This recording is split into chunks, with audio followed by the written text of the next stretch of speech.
tema da minha palestra de hoje é testes unitários com dublês. Mas eu vou destacar a questão que mocks não são stubs, que é uma coisa que a gente faz muito aqui, que eu percebo durante as nossas conversas e tal. Primeira coisa é a questão do dublê. Eu acho que, pelo que eu percebo assim, também é uma coisa que pode parecer novo, que sempre a gente falava, vou moquear tal coisa, vou fakear tal coisa, mas na verdade tudo isso aí são objetos dublês. O que é um objeto dublê? Um objeto dublê, ele finge fazer o papel de um objeto real, e nos testes a gente precisa muito disso. Só que, como eu já disse, a coisa vai muito mais além. Então a gente não tem apenas mock, nós temos vários tipos de dublês. Temos aqui o dummy object, o spy, o stub, o mock e por último o fake. Ou seja, vai muito mais além que só a questão do modo que a gente tem falado por aqui. Mas como o tempo é curto e o meu objetivo nessa palestra também não é apresentar todos esses tipos, eu vou destacar alguns para vocês. E então, o que vamos ver hoje? Né? Vou falar do stub e vou falar do mock, destacando a diferença entre esses objetos.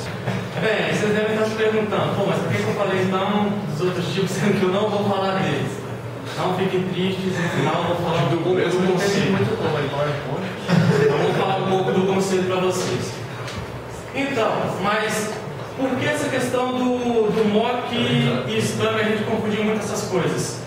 Porque na maioria das vezes a gente não presta atenção nos detalhes. A gente não se importa com os detalhes da coisa. A gente acha que tudo é a mesma coisa. Mas isso aqui não é apenas um gogó, cara. Isso é um detalhe que faz muita diferença. Os detalhes são muito importantes. Então vamos lá. Começando a falar então da questão do stub. O que é o stub? Como eu falei, é um objeto que você vai utilizar nos seus testes. E o que o stub faz? Ele é um objeto para testar estado. Ele vai fornecer dados para o seu teste.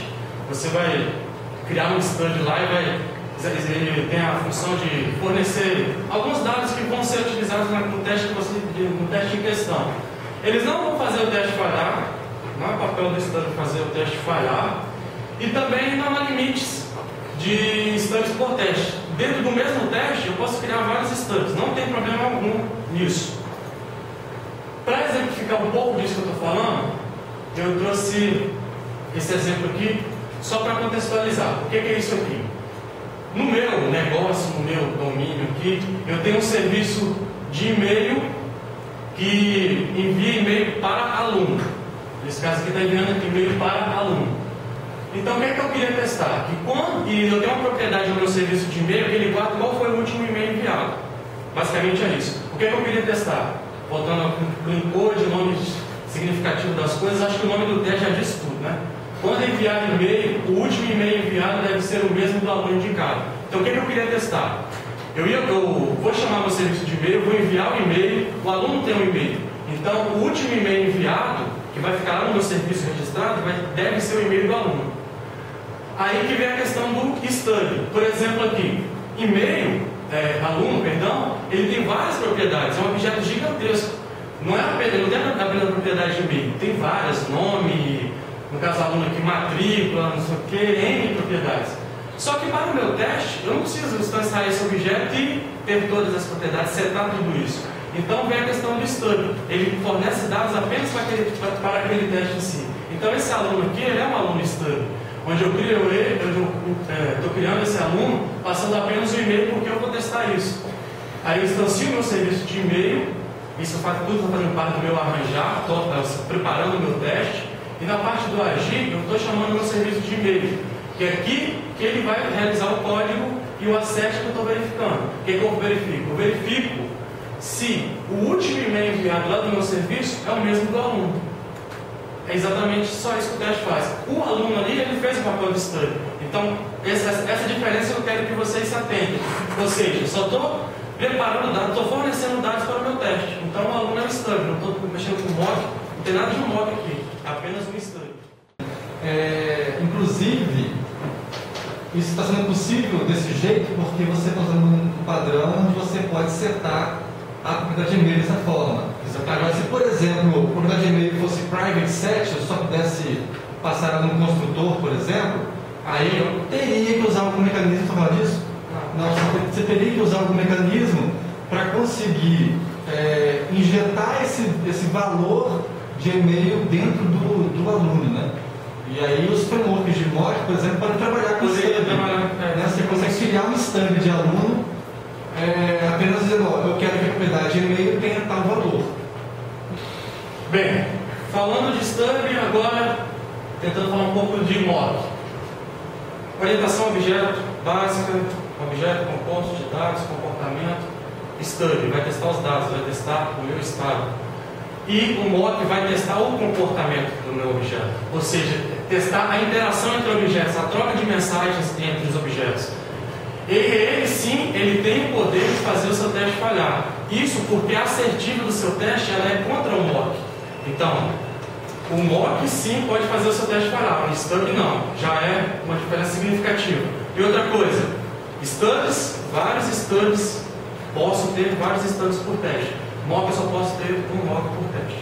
Você pode ter um mock por teste. Se você está tendo mais de um mock por teste, você pode ver que alguma coisa deve estar errada. Estou testando mais de uma coisa. Mais de uma coisa, então. Para exemplificar novamente, explicando agora esse cenário, eu tenho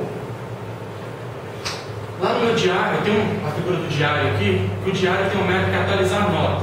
E quando eu atualizo a nota, eu desejo enviar um e-mail para o aluno. Eu quero verificar se ele chamou o método que envia e-mail para mim. Novamente no nome do teste. Deve enviar e-mail para o aluno quando atualizar a sua nota no diário. Já está claro, né? Então o que é que eu estou fazendo na parte do arranjar? Aqui eu estou utilizando o framework de mock, que no nosso caso aqui é o RhinoMox.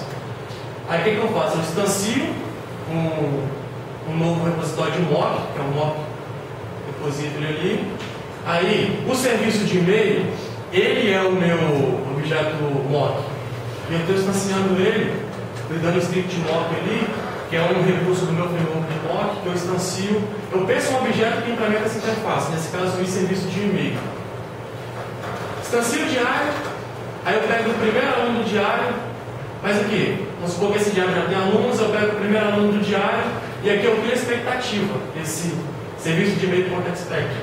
Isso eu estou criando a expectativa do que eu quero que aconteça daqui para baixo, do que acontecer isso aqui. O que é? Eu espero que seja chamado um método de enviar e-mail do meu serviço.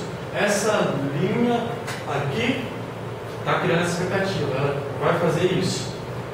Outro detalhe, o replay all, que é um método também que tem chamado, ele vai preparar as expectativas do meu repositório de mock. E aqui sim é o método que vai ser chamado, e esse método tem que atender a expectativa quando eu der o verify all, que é como se fosse um assert. Aqui que eu estou verificando ver se essa coisa aconteceu. Então eu estou chamando o diário.atualizar nota.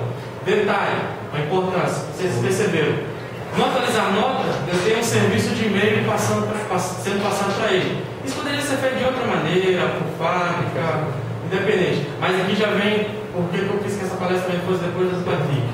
Porque aqui também já vem a questão, estou injetando essa dependência. Esse método precisa de um serviço de e-mail. Porque imagina se eu instanciar serviço de e-mail dentro dele, eu não conseguiria passar o meu mock para ele. Ele dava isso até esse nível. Então, ou seja, eu extrair isso, eu posso passar qualquer serviço de e-mail e você vai verificar se está sendo chamado o método lá. E o verify all, o que ele faz? É como se ele estivesse verificando. Beleza, vou verificar se todas as expectativas foram atendidas. Aí ele vai falhar ou vai passar o teste. O mock faz o seu teste falhar. Ou seja, ele pode fazer um teste falhar. Se lá no atualizar a nota, por exemplo, eu não estiver chamando o serviço de e-mail, ponto, enviar e-mail, se eu não estiver chamando, esse teste vai falhar. Se eu colocar essa linha no meu método atualizar a nota, o teste vai passar. Ou seja, eu testei o comportamento do meu objeto. Eu testei a troca de mensagem entre eles, que é o papel do mock, testar o comportamento dos seus objetos. Então, basicamente, era isso, mas como eu prometi, eu vou falar só o conceito que eu não vou entrar em detalhes, não vou dar exemplo, depois se vocês quiserem pesquisar também, que é um dos objetivos também desse evento. O Dummy Object, eles são objetos utilizados para o preenchimento de parâmetros, eles nunca são utilizados. Eles só, às vezes tem um objeto que você vai utilizar no seu teste, precisa de um parâmetro. que é um outro objeto. Você cria esse objetozinho, que é o dummy, e passa para o seu objeto, mas ele não vai ser utilizado em lugar nenhum. É o exemplo do objeto dummy. O SPY, ao contrário do mock, que apenas fornece dados para o seu teste, o SPY ele fornece e grava dados que você vai utilizar nos seus testes.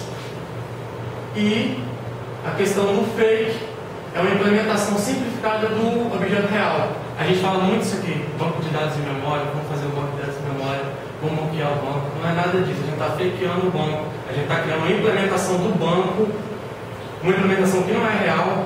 Já estamos criando essa implementação em memória e isso a gente está criando um objeto fake. E então, essas aqui foram as referências que eu utilizei para montar a apresentação. E obrigado.